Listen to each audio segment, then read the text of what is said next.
In 1945, the war had spun the world on its axis, and nothing could ever be the same again. But to survive at all, artists had first to bear witness to what had happened and to mourn what was lost forever.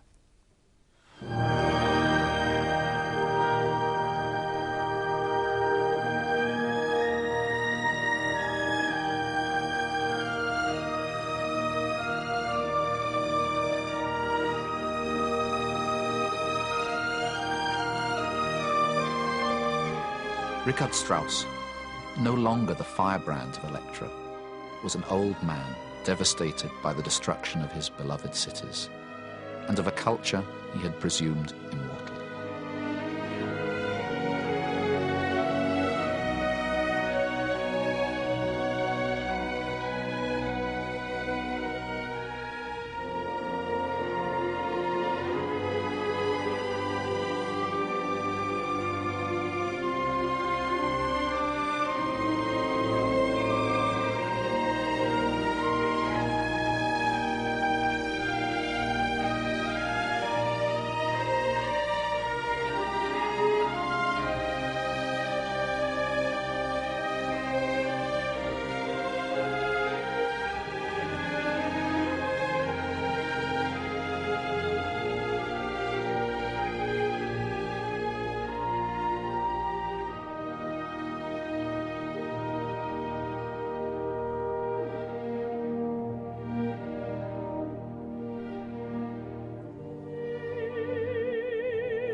The question would not go away, how to survive, not just physically but spiritually. Necessary to mourn for a lost era, certainly, but who could recount the horrors that made even the existence of art seem irrelevant?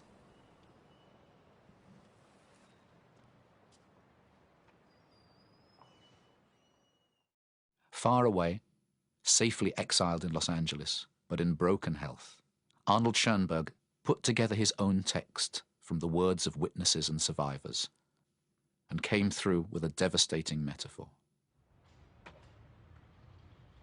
The Jews about to be exterminated dredge up from their collective subconscious the old, most holy creed, "Hear, O Israel," as a final desperate act of identity.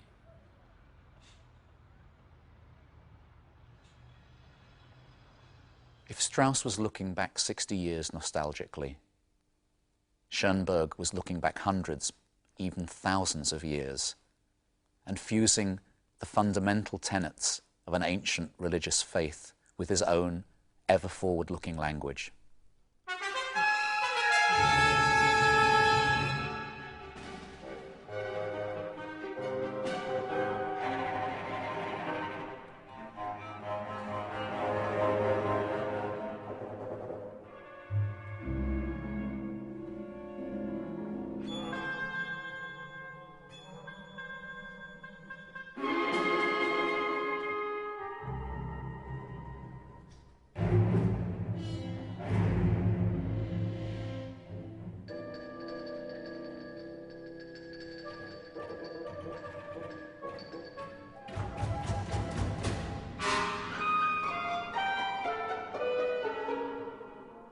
I cannot remember everything.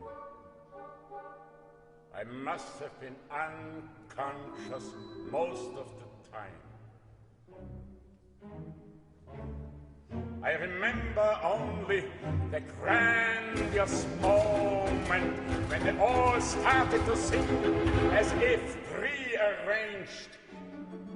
The old prayer they had neglected for so many years. The forgotten creed.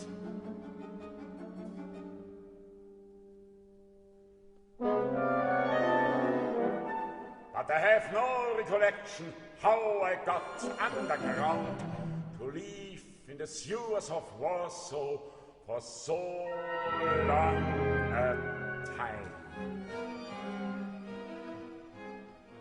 The day began as usual, rally, when the sun was dark. Get out, whether you slept or whether worries kept you awake the whole night. You had been separated from your children, from your wife, from your parents. You don't know what happened to them. How could you sleep?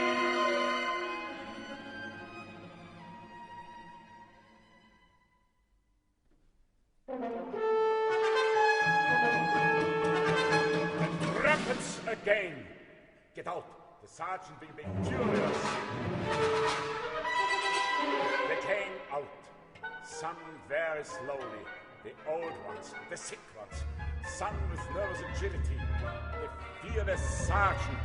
They hurry as much as they can. In vain. Much too much noise. Much too much commotion. And not fast enough. Der Feldwebel schaut. Achtung! Stillgestanden! Na jetzt mal! Oder soll ich bitten, mit wer kann nachhelfen?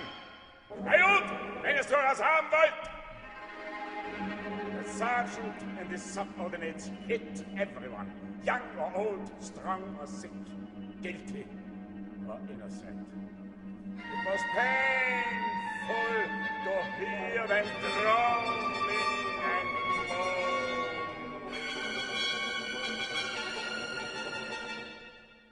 I heard it, though I had been hit very hard, so hard that I could not help falling down.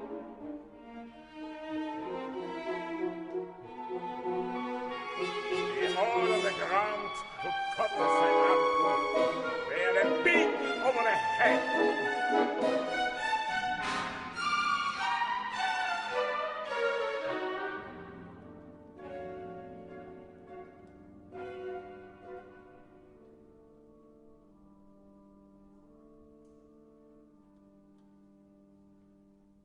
I must have been unconscious.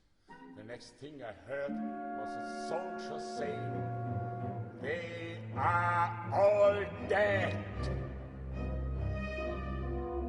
Whereupon the sergeant ordered to do away with us.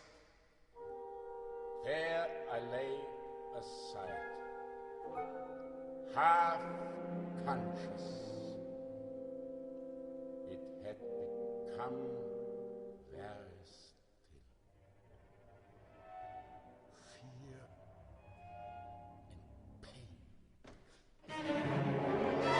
Then I heard the sergeant shouting, "Abzählen!" They started slowly and irregularly. 1, 2, 3, 4. Achtung! The sergeant shouted again. Rascher! Nochmal von vorn anfangen! In einer Minute will ich wissen, wie viele ich zur Gaskameraden liefere! Abzählen! They began again. First slowly. 1, 2, 3, 4, came faster and faster, so fast that it finally sounded like a stampede of wild horses. And all of a sudden, in the middle of it, began singing, "Shema Israel!"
I'm going to read a little bit of Finnegan's Wake. And as Joyce says, listen, listen, I'm doing it.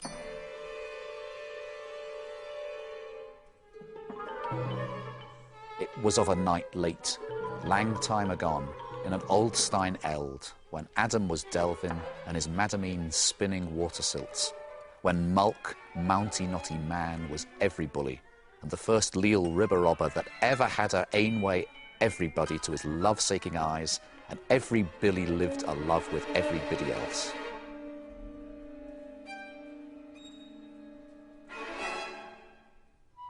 After the wake is an apt metaphor in so many ways. Not only is it a wake for the end of a culture, but in the guise of James Joyce's Finnegan's Wake, it's prodding and jabbing us towards the creation of a new culture. Art now seemed indivisible from a philosophy which had ended in genocide. No longer innocent, artists felt deeply disillusioned and betrayed.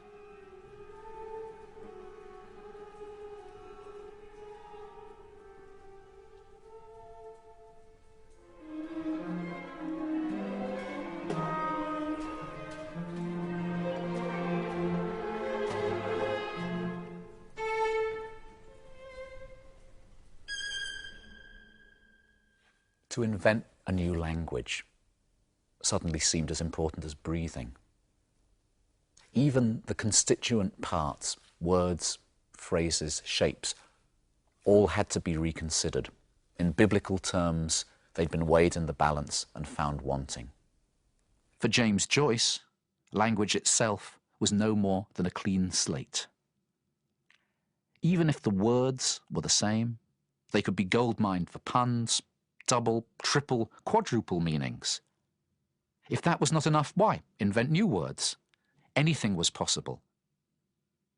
No wonder Joyce claimed he was looking for the ideal reader with the ideal insomnia. Suddenly, complexity was king, and the reader, viewer, or listener was required to exercise quicksilver intellect to even have a chance of grabbing onto these rushing visions.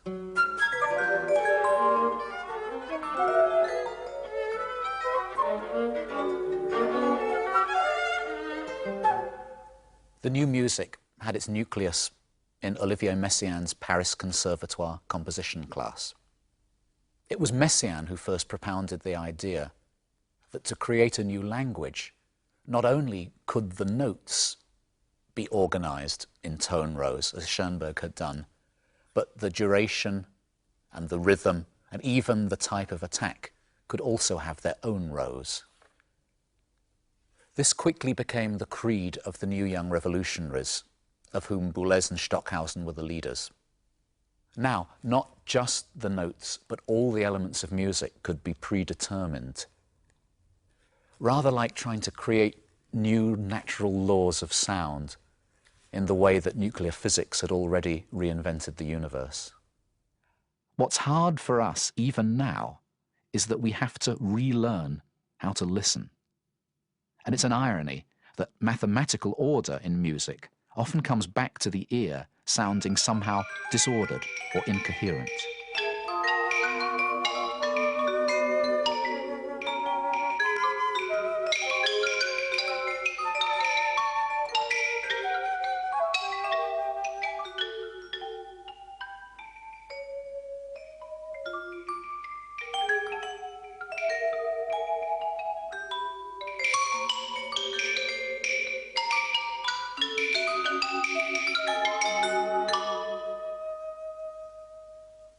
To listen to Pierre Boulez's music, it's best to go first of all back to the music of Webern and remember that the inspiration was in the exactitude.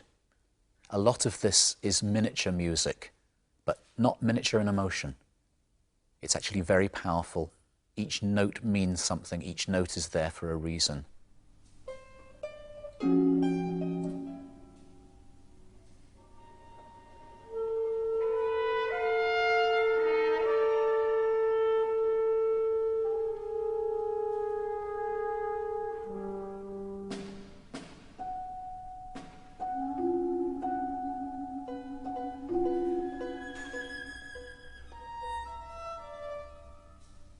Now, it's not very far from these sounds to the sounds of the end of Boulez's 50s masterpiece, Le Marteau sans Maître, where one can hear just a flute against gongs.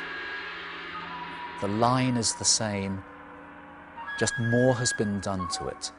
It's as though he's wanted to inflect everything down to the atoms, the protons of music.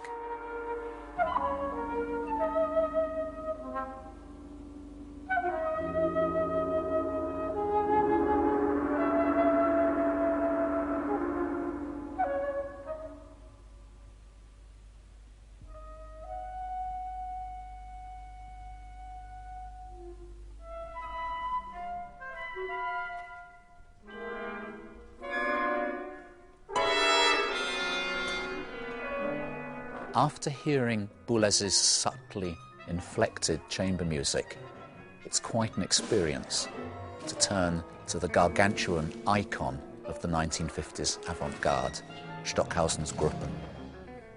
This is built on a spectacular scale. Stockhausen, ever a man of extremes, wanted to take the possibilities of complexity to their logical conclusion. He wanted to combine rhythms and structures in rather the way that the new electronic instruments, still in their infancy, were doing. After a short time working on the piece, he realized that no human conductor was going to be able to coordinate this with a symphony orchestra.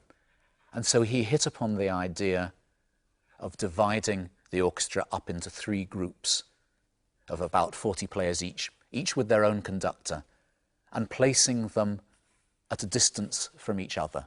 So these are the groups of the title. Each orchestra has its own stage, between 50 and 100 feet apart from the others. The audience sits in the middle, or maybe around on the top, and they're bombarded from each side with infinite varieties of sound. And for the audience, there's a feeling that the 3 orchestras are separate, like you can see the top of waves, but somehow connected underneath, like the sea underneath the waves. Or maybe it's like one of those Calder mobiles, which are also contemporary with Gruppen, where all of the pieces are hard, but yet they're joined together. When one moves, the other one moves as well.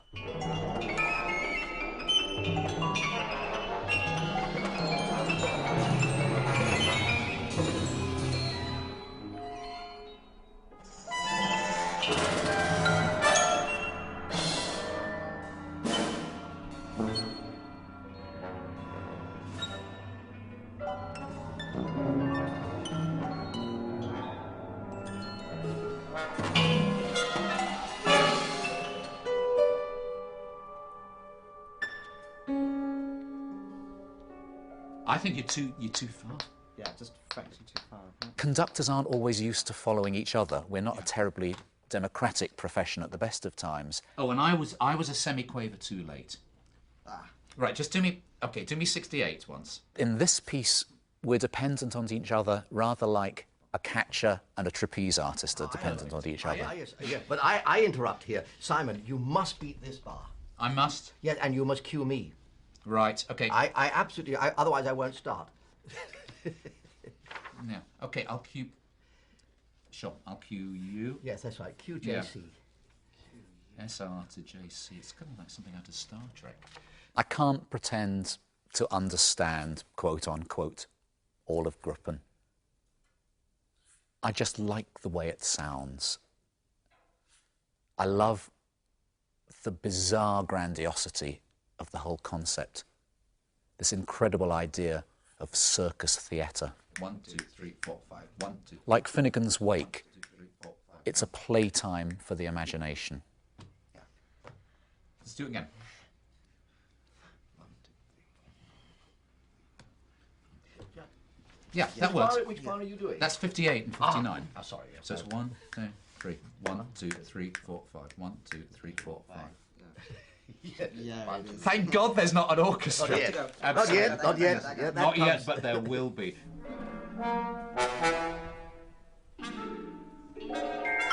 One of Stockhausen's most thrilling inventions is in this section, which is based on the brass.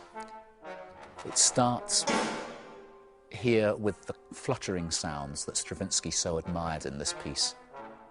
But then, one by one, the trumpets in the different orchestras start to stutter, splutter with rage, as though they're partaking in a giant long-distance argument.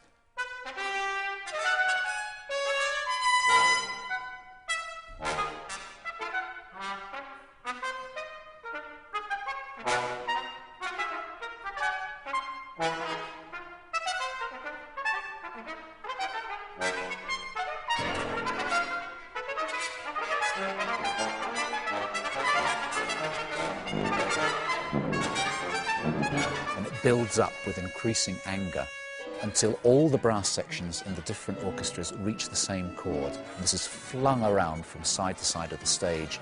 And for the audience, it's as though they've been caught in the glare of 3 searchlights.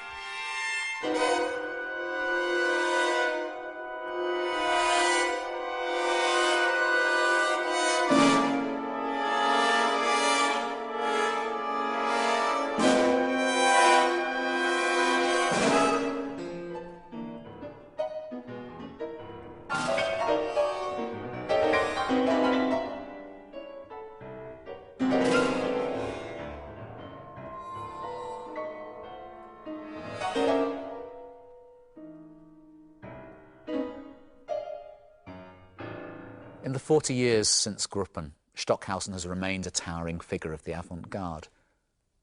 Although sometimes it's been hard to follow him down his more eccentric paths. A recent piece, for instance, is written for string quartet, each in their own individual helicopter. But at the end of it, what matters most is how the music communicates, the sheer wild vision of the whole thing. And it's obvious to me that long after much of the music of the 50s has been forgotten, Stockhausen's greatest pieces, of which Gruppen is surely one, will remain standing there, equally infuriating and magnificent.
We've not included any British music in the series so far, because it was never forward-looking. It's as though our island isolation was somehow mirrored by an artistic one. At the same time as the young Turks of Europe were reassembling the building blocks of art in their own image, other artists were reassessing the past and transforming it into something new and unexpected.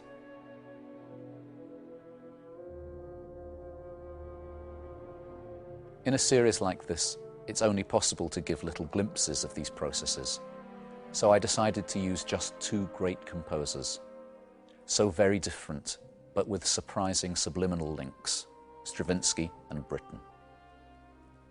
Benjamin Britten was always different.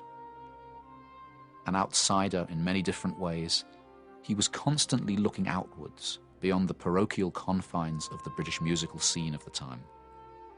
But maybe it was to all of our benefit that he stayed here and drew a thread through the centuries from the last golden age of English music in the 17th century to the present. He used words as his talisman and cut through the gentleness of the pastoral tradition, revealing something stronger and tougher beneath. His inspiration always remained exact, not a note or a gesture wasted. The Serenade for Tenor Horn and Strings, written in the middle of the Second World War, is full of images of evening, moonlight, and the fears and fancies which never quite dare present themselves full face. It's a potent symbol of a time of anxiety and doubt.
We could almost have surveyed 20th century music using only Stravinsky compositions.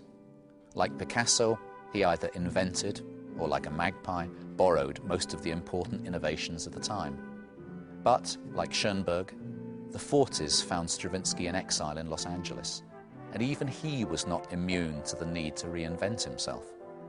He had, for the first time, reached an impasse in his work, and his saviour, as for the younger Europeans, proved to be Anton Webern. Ballet music was never something that had changed the world before Stravinsky. His early ballets for Diaghilev were artistic explosions that had sent the century on its course. 45 years later, Stravinsky must have loved the perfect symmetry by which his last collaboration in dance, Balanchine's Agon, not only seemed to sum up all the music of its time, but also gave ballet permission to pick abstraction from the sky. I must admit, I'm still stunned every time I hear Agon. Stravinsky was already 75, and to hear this old master taking on a new style like a skin graft, it's like watching some crafty old conjurer, and it always makes me giggle. This is Stravinsky using all the trappings of serialism, the great leaps, the ruthless thinning down of the orchestra, the fragmenting of the melodic lines between instruments. But it's also a comic piece. It's as though a wonderful Russian ballet dancer had suddenly got caught in one of Tom and Jerry's pratfalls. The music is funny. It's meant to be funny. It's meant to be joyful. It's okay to smile, even maybe to laugh.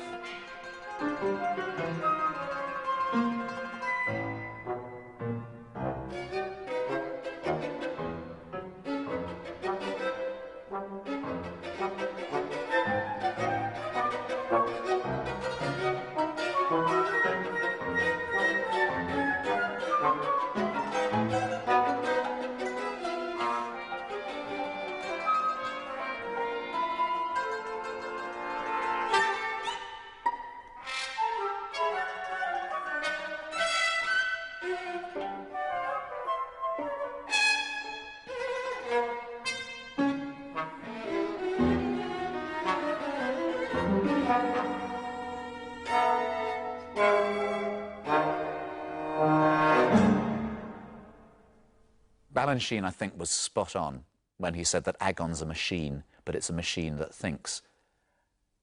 Stravinsky always claimed that music could express nothing. And though I never really believed this at the bottom of my heart, there's a feeling in this music that, of course, all the sentimentality has been ruthlessly amputated. But that doesn't mean that there's not an astonishing amount of beauty there underneath it all.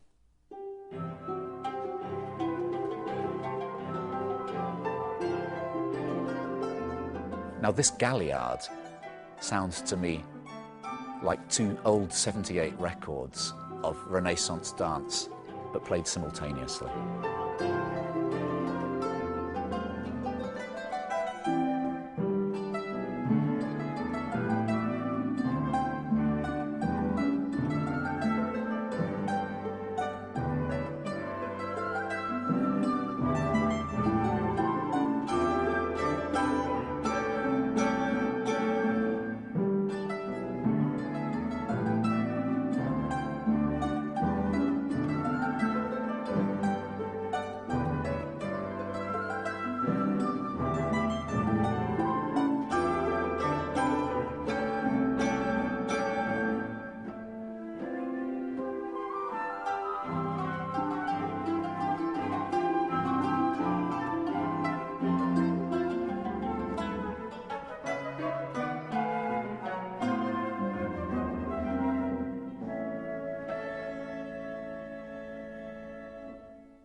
Stravinsky would take whatever he needed from anywhere and everywhere.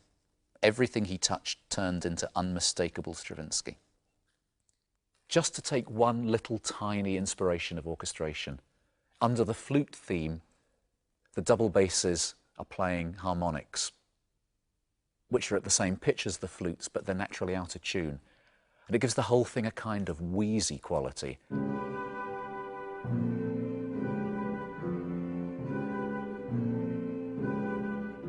And if this smells of an old Renaissance band, it also seems to have the rather dubious smell of old Renaissance sanitation.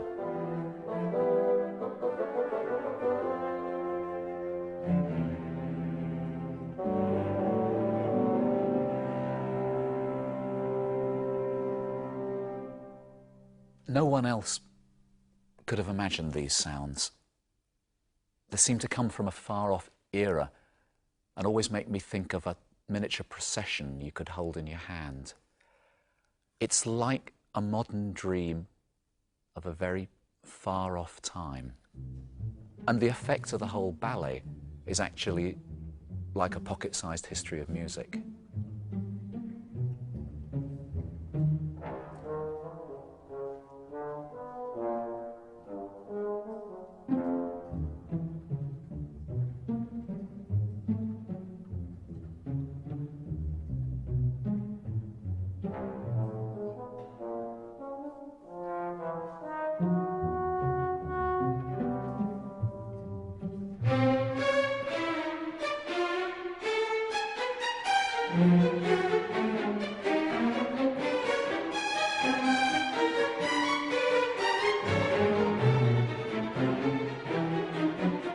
At the end of the piece, when we're deep in the world of 1950s serialism, Stravinsky suddenly pulls off one of his stunning bits of magic. He reintroduces the fanfares that had started Agon, the same fanfares that begin each of our programs. But at this point, they just happen to be the notes that are required by the next tone row. Now, this is much more than just a technicality, because what it does is to bind not only the piece together, but all the music of the time together in a way that suddenly you believe that there is no language problem.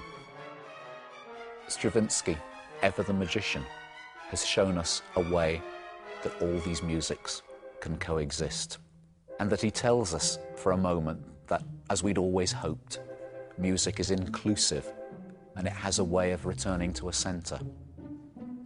In my end is my beginning.